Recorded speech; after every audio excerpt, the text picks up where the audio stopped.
कानपुर महानगर में सुरक्षा की दृष्टिकोण से धारा 144 लागू कर दी गई है। कानपुर शहर के भीड़भाड़ वाले इलाके में पुलिस ने फ्लैग मार्च कर आम जनमानस को सुरक्षा प्रदान करने का आश्वासन दिया।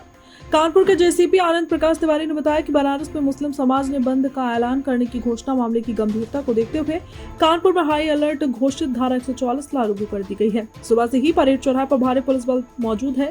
शांतिपूर्ण ढंग से जुमे की नमाज को अदा करने की अपील की गई।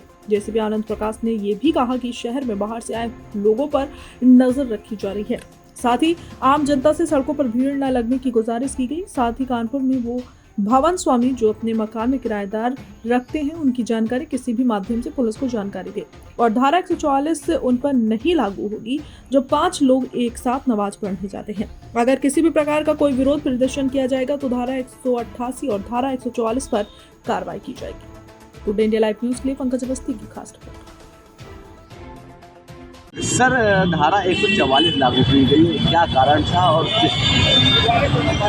देखिए, सामाजिक माध्यमों पे किसी भी तरह की विभ्रांति किसी के द्वारा न फैलाई जाए, इस पर 144 के तहत प्रतिबंधात्मक आदेश दिए गए हैं।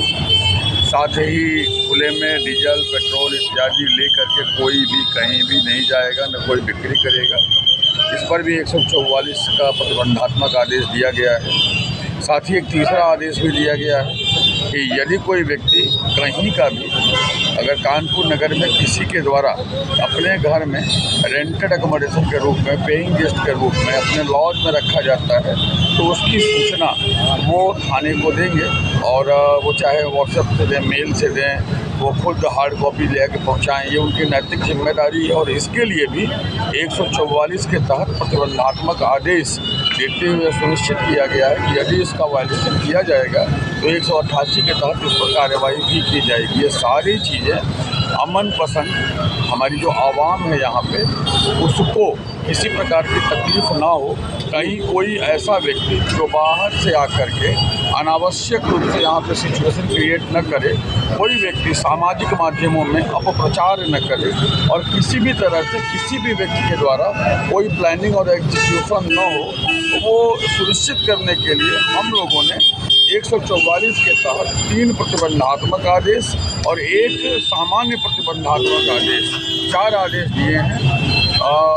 यह भी हम सुनिश्चित कर रहे हैं कि कई बार ऐसा होता है कि अराजक तत्व, ऐसे तत्व जिनका ऑब्जेक्टिव चीज़ों को बिगाड़ना होता है, उनकी अलग मंशा होती है, ऐसे लोग जो है वो हमारे समाज के भीतर आकर के अमन पसंद आवाम को परेशान करने के उद्देश्य से तमाम चीज़ें कर देते हैं।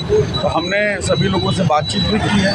हमारे जो यहाँ पर तमाम सुशिक्षित विद्वत अलग अलग हमारे धर्मों के जो आचार्य हैं, जो हमारे उनके शहर काजी लोग हैं, जो मौलाना साहब लोग हैं, जो हमारे मस्जिदों के इमाम हैं, मंदिरों के जो पुजारी हैं, मुख्य पुजारी हैं, धर्माचार्य हैं, हमने सभी से बात की है। हमने समाज के अलग अलग संगठनों से भी बात की और हमने सुनिश्चित करने का प्रयास किया है कि अमन पसंद आवाम जो है, शांति पसंद लोग जो है, शांति प्रिय लोग जो है वो आगे रहें, वो नेतृत्व करें और हम उन सभी मैकेनिज्म को ऑन ग्राउंड इम्प्लीमेंट एग्जीक्यूट कर रहे हैं।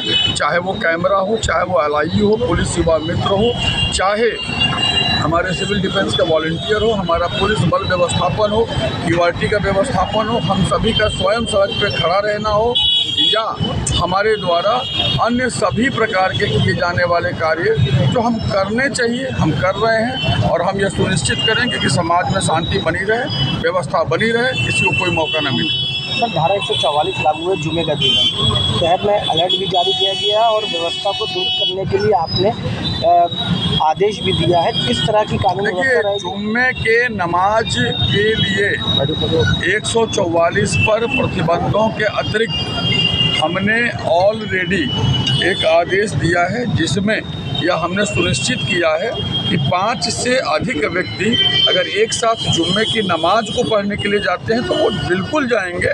ये हमारी जो है धार्मिक परंपरा है और ये अति पवित्र मान्यता है। यह 144 का प्रतिबंधात्मक निर्देश उस पर लागू नहीं होता, लेकिन 144 के अन्य सभी आदेश उन सभी उपद्रवकारियों पर लागू होते हैं, होंगे और उसके अनुसार कार्यवाही होगी जो व्यवस्था को बिगाड़ने का कार्य करेंगे।